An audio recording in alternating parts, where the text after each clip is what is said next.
Bismillah, walhamdulillah, wassalatu wassalamu ala rasulillah wa ala alihi wa ashabihi wa mawala. Asyhadu an la ilaha illallah wa asyhadu anna Muhammadan abduhu wa rasuluh. Allahumma salli ala Muhammad wa ala ali Muhammad. Bapak dan ibu-ibu dan siapa saja yang melihat serta mendengar siaran kita ini sekaitan atau sehubungan dengan di beberapa tempat surau, musala atau masjid masih ada jamaahnya atau pengurusnya yang merenggangkan barisan safnya dengan jarak sekian. Lantaran mereka masih khawatir, cemas atau takut tentang bahaya corona atau COVID-19. Sehingga beliau-beliau itu bersikap masih seperti itu. Antara saf-saf itu masih ada jarak kira-kira 1 meter atau setengah meter atau ada jarak. Memang tidak semua masjid seperti itu, tapi masih ada. Nah, bagaimana ini asal muasalnya?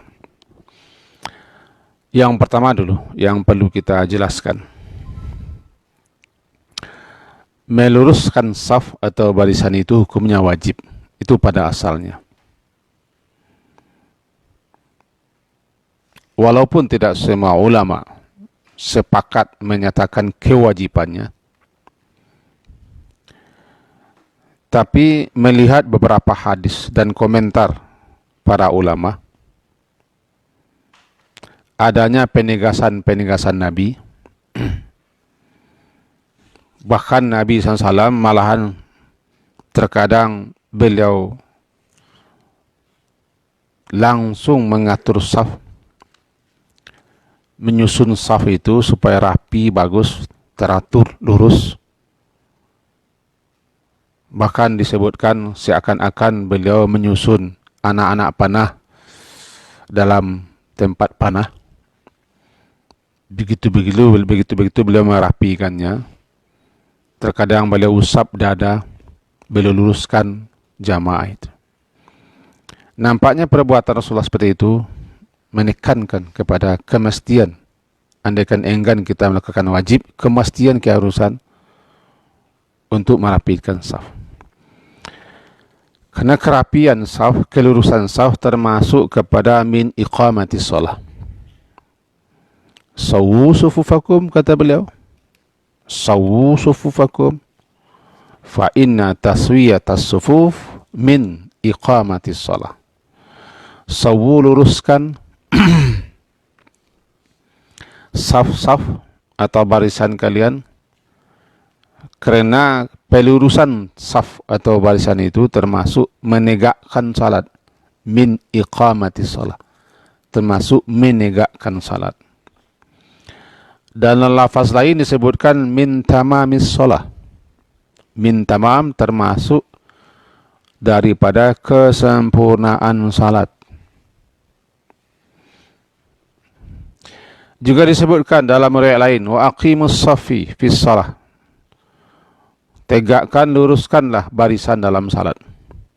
Fa inna iqamatas saf min husnis shalah. Karena menegakkan, meluruskan, merapikan saf itu termasuk kepada husnis shalah, kebaikan salat. Itu beliau dalam beberapa riwayat disebutkan. Setelah ikamat dikumandangkan, di mana biasanya ikamat itu dikumandangkan atau diserukan setelah beliau keluar. Nah, begitu aturannya. Pemilik waktu adalah muazin. pemilik salat adalah imam. Ya, pemilih waktu muazin. Artinya muazinlah yang diberi amanah, diberi tugas untuk menyerukan azan ketika waktu salat sudah masuk. Karena dialah pemilik waktu itu. Dulu para muazin itu disebut dengan ru'a'us syamsi, para pengimbala matahari. Kenapa? Karena memang salat itu ditentukan masuknya berdasarkan peredaran matahari. Sebab di zaman dulu belum ada jam, apalagi sekarang namanya jadwal salat. Maka para muazin mereka mengamati, memperhatikan, melihat matahari. Tiba di subuh, kalau fajar sudah nampak, cahaya putih sudah nampak di ufuk timur sana, baru azan. Tiba di zuhur, mereka juga lihat matahari. Kalau matahari itu sudah tergelincir bayangannya ke arah timur, masuk zuhur. Begitu seterusnya. Sehingga para muazin sebut dengan ru'a, pengimbala matahari. Dan muazin itu pemilik waktu. Dia yang menyerukan. Dialah yang menjaga waktu salat. Tanpa muazin kadang-kadang bisa jadi kita lupa, terlewatkan salat. Makanya katakan muazin itu adalah orang yang paling pertama dapat perhatian nanti di akhirat. Sementara pemilik salat adalah imam. Kapan salat itu akan dilaksanakan? Imam yang mengisi syarat. Paling tidak ketika imam sudah keluar baru iqamat. Kadang ini di sebagian tempat jamaah yang heboh. Kamat. Waktu sudah habis, ayo kamat. Semuanya seakan-akan berhak saja. Kalau di zaman Nabi, jika Nabi sudah keluar baru iqamat. Atau Bilal yang memberitahu. Jika belum, orang belum qamat. Hanya beberapa kali yang Nabi tidak ada, lantaran beliau ke Kuba dan sakit. Karena sudah lama waktu salat belum juga dilaksanakan, lalu orang mengusulkan Abu Bakar jadi imam. Itu tidak berapa kali. Nah, ketika iqamat sudah dikumandangkan, imam sudah berada di tempat, Nabi SAW itu terkadang tidak langsung takbir. Tidak, beliau tengok ke belakang. Beliau lihat ke belakang. Lalu beliau luruskan saf. Kadang beliau ke belakang. Suatu kali dalam beberapa riwayat disebutkan bahwa ketika iqamat sudah dikumandangkan atau diucapkan, tiba-tiba beliau melihat seseorang menampakkan dadanya, artinya agak terkedepan dadanya di saf, terbusung dadanya ke depan. Maka dia bersabda, ibadallah. Artinya menampakkan dada itu, dada ke depan sedikit sehingga safnya dia agak ke depan. Ya. Dalam lafaz hadis Imam Muslim seperti itu. Pada suatu hari beliau pernah keluar untuk mengimami salat. Ketika akan takbir, tiba-tiba beliau menoleh dan melihat seseorang. Dadanya agak terkedepan sedikit dari yang lain. Beliau tegur, ibadallah. La tusawwunna sufufakum. Au la yukhalifanna Allah baina wujuhikum. Hai para hamba Allah. Saya akan nampak di kita. Wahai hamba Allah, kalian benar-benarlah hendaknya meluruskan saf itu. Atau barisan salat. Atau kalau kalian tidak mau mengubris, memperhatikan itu, Allah akan membuat wajah-wajah kalian itu saling berselisih satu sama lain. Ini hadis juga diriwayatkan oleh Imam Bukhari. berdasarkan itu dan hadis-hadis yang lain, nampaknya sang imam tidak disukai. Tidak disukai setelah ikamat langsung takbir. Hendaknya imam memperhatikan duduk ke belakang. Paling tidak mengasih komando. Mengasih syarat agar makmumnya, agar saf-safnya, agar barisan-barisannya betul-betul lurus, rapi, rapat. Tidak ada yang bertikai-tikai. Jika kalimat-kalimat yang sering Rasulullah baca itu sesuai dengan kondisi. Sesuai dengan kondisi. Nah, kadang-kadang beliau usahakan sawu sufufakum. Sawu sufufakum, luruskan barisan. Kadang beliau ucapkan aqimu sufufakum. Aqimu sufufakum wa tarasu.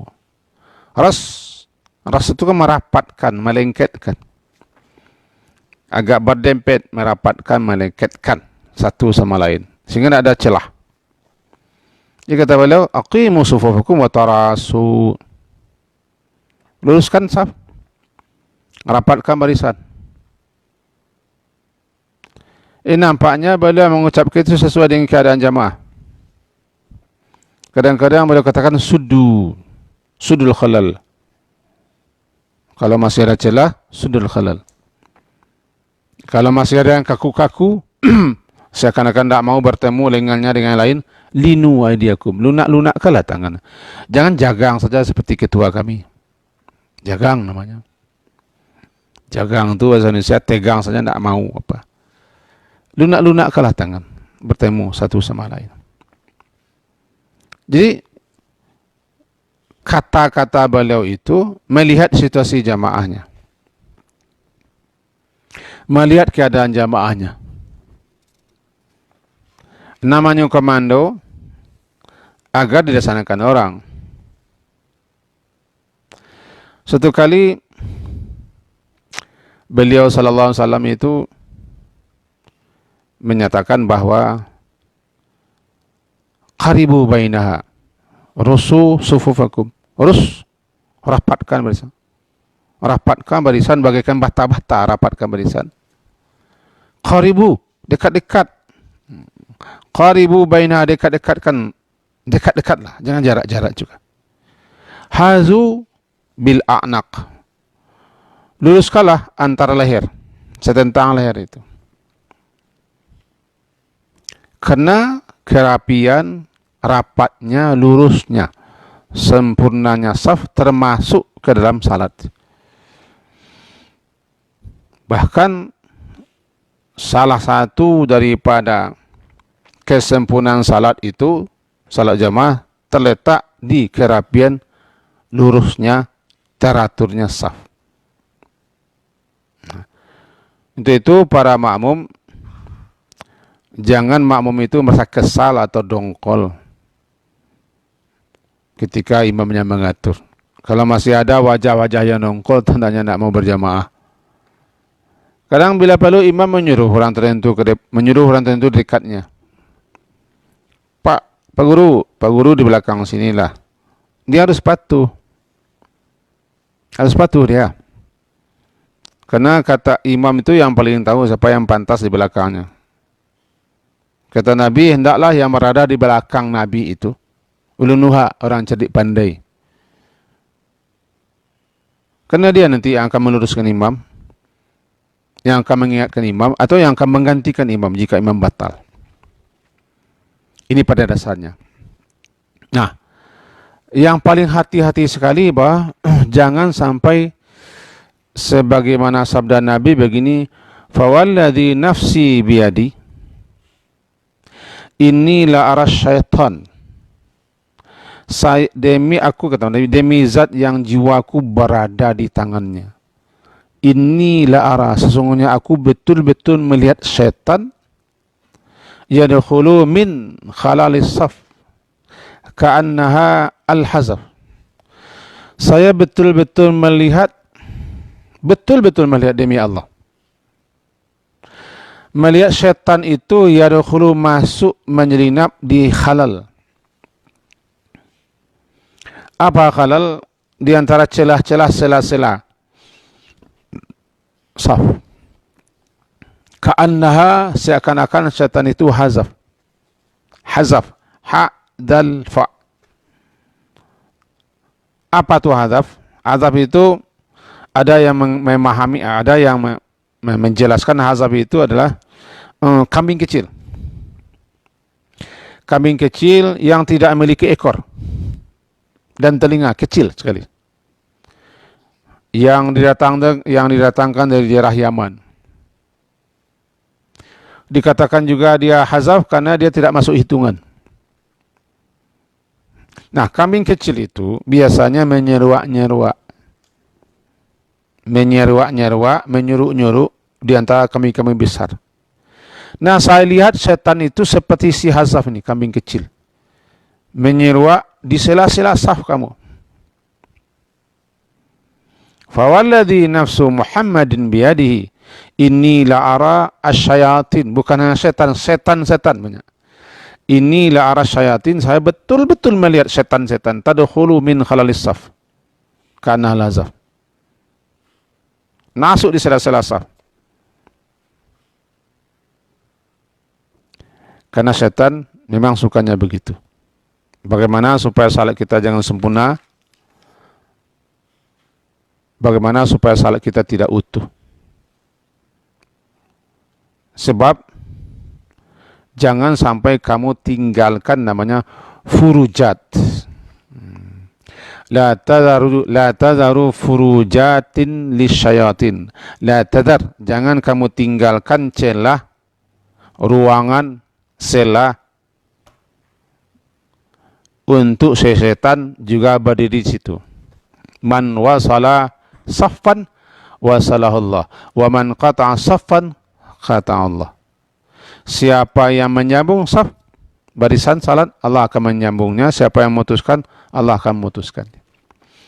Itu kira-kira hal-hal yang berkaitan dengan saf. Banyak lagi. Yang perlu kita jelaskan adalah apakah perlu bahasa Arab mengomando orang? Ya, apakah perlu bahasa Arab mengomando orang untuk mengatur barisan, meluruskan barisannya, merapikannya, atau merapatkannya? Menurut saya, karena dia tidak azan, karena dia tidak ikamat, dan karena makmum kita bukan orang Arab, rata-rata mereka tidak mengerti bahasa Arab. Untuk tercapainya maksud dan tujuan, agar saf itu rapi, lurus, rapat, tidak berbelok-belok, sehingga dia menjadi tamam sempurna, menjadi husn, bagus. Saya rasa bahasa kita saja. Karena dia tidak azan. Dia tidak azan. Hanya mengingatkan jamaah supaya jamaah itu mengatur saf. Sementara masih ada orang yang berbahasa Arab mengomando itu. Barangkali karena dia pintar bahasa Arab atau ahli bahasa Arab. Atau dia juga jamaahnya sudah mengerti ini. Sehingga dia omong bahasa Arab. Barangkali terbayang baginya imam Masjidil Haram.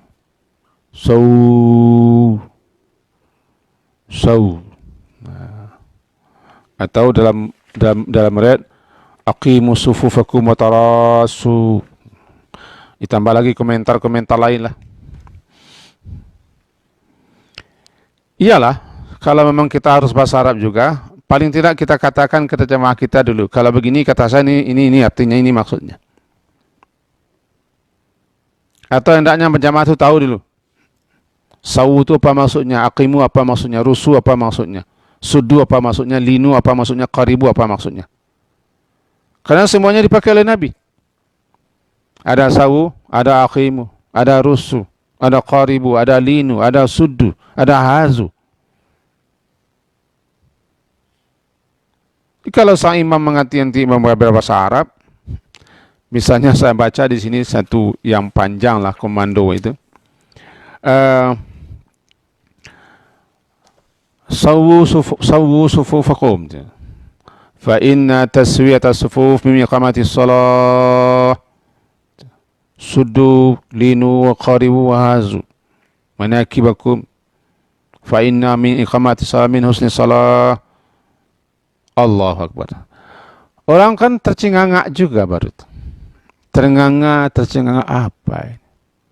Ada sau, ada qaribu, ada linu, ada suddu, ada hazu, ada qaribu. Apa ini? Yang tahu lah milah, yang tidak tahu bagaimana? Oh, di Arab kan orang bahasa Arab? Iya, di Arab.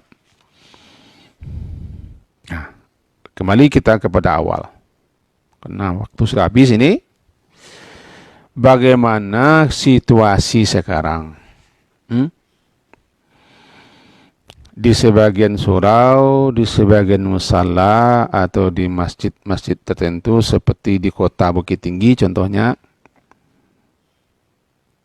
masih ada sebagian masjid tanpa menyebutkan masjidnya, tikarnya belum dibentangkan. Itu tidak masalah, karena zaman Nabi itu tidak pakai tikar, bahkan langsung tanah. Tetapi nanti ada dikasih tanda-tanda untuk berdiri salat.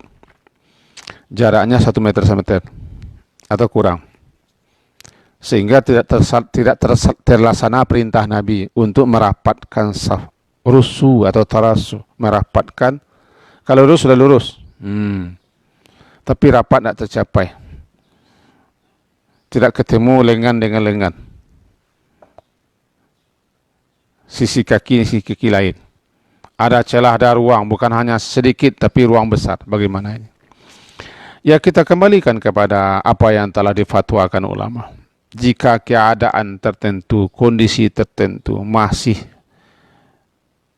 orang khawatir, cemas dan takut akan terjadinya wabah atau penularan virus corona segala macam ini, lebih-lebih di daerah-daerah seperti itu dikhawatirkan betul, ya tidak masalah.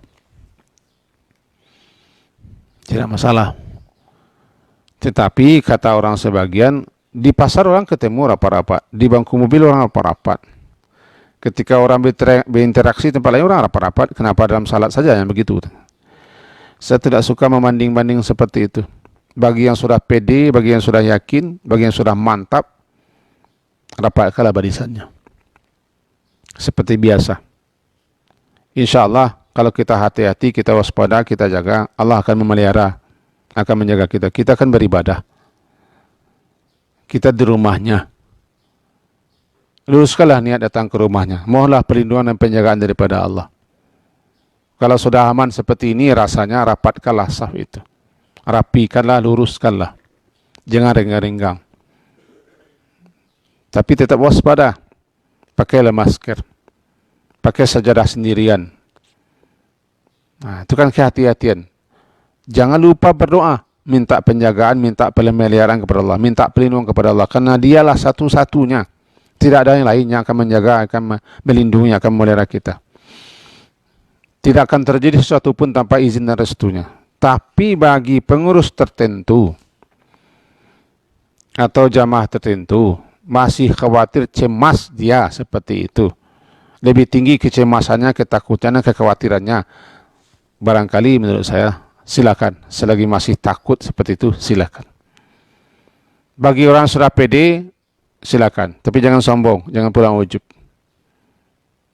Ya, bagi yang sudah kuat keyakinannya, ketawakalannya, karena sudah tidak masalah lagi, aturlah saf seperti semula, luruskan rapat.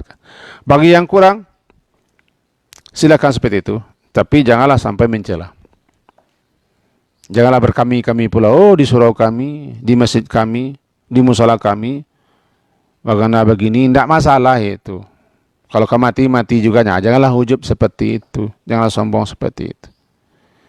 Ini kira-kira jawaban kita kepada yang masih mempertanyakan itu. Saya tidak juru fatwa, saya tidak ulama. Tapi karena dia atau mereka bertanya kepada saya karena sering bertemu, sering berjumpa, sering mengikuti kajian-kajian, yalah dia bertanya. Kami di Bukit Tinggi masih adalah masjid yang rapat safnya masih jarang, bahkan pengajian sampai sekarang belum ada katanya. Di surau-surau lain, di tempat-tempat lain di Bukit Tinggi sudah ada. Nah, bagaimana nih hukumnya? Bukankah Bukit Tinggi sudah mulai bisa diizinkan lah salat berjamaah begini? Sementara kami begini-begini. Nah, ini jawaban saya. Saya ulangi, saya tidak juru fatwa, saya tidak mufti, saya tidak ulama. Saya hanya labai-labai saja, tapi untuk membantu menjelaskan ini, kita baca, kita pelajari, dan kita pahami. Kesimpulannya lah seperti itu. Apa kesimpulannya? Pada dasarnya rapinya saf, lurusnya saf, sempurnanya saf, rapatnya saf, itu pada dasarnya hukumnya wajib. Walaupun tidak semua ulama memahami wajibnya itu, tapi paling tidak mereka sepakat semuanya bahwa rapinya lurus saf itu termasuk kesempurnaan salat jemaah, termasuk mendirikan salat, termasuk bagusnya salat terletak di kerapian salat. Bahkan imam belum dibolehkan, belum diizinkan, dan tidak disukai langsung takbir sebelum dia meluruskan saf. Untuk kita di sini, seperti kan di sini di masjid kita di pondok ini jamaahnya para orang cerdik-cerdik, orang pintar-pintar, orang besar-besar semua. Atulah saf itu. Rapatkanlah, pertemukanlah bahu dengan bahu kita. Temukan bahu dengan bahu, kaki dengan kaki, tapi jangan cari kaki orang dan pijak kaki orang, dan jangan terlalu mengangkang. Orang tidak mau rapatkan, jangan dikangkang kaki kita, dia yang salah. Jangan kerjanya menyuel-nyuel kaki orang terus.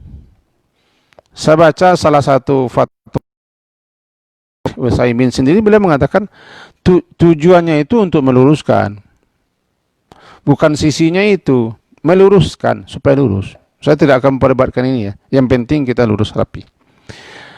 Selesai itu sebagai jawabannya. Mudah-mudahan virus ini cepat berlalu, sehingga alasan-alasan orang tidak salat itu tidak ada lagi. Tidak ada ilat-ilat lagi. Normal lagi. Kepada Allah juga kita berdoa, bermohon, meminta, dan mengadu. Semoga diturunkannya rahmatnya kepada kita semua. Amin. Sekianlah pagi hari ini untuk mengisi waktu. Diakhiri dengan subhanakallahumma bihamdika asyhadu an la ilaha illa anta astaghfiruka wa atubu ilaik. Wassallallahu ala Muhammadin wa ala alihi sahbihi ajma'in. Walhamdulillah. Assalamualaikum warahmatullahi طلع البدر علينا من ثنيات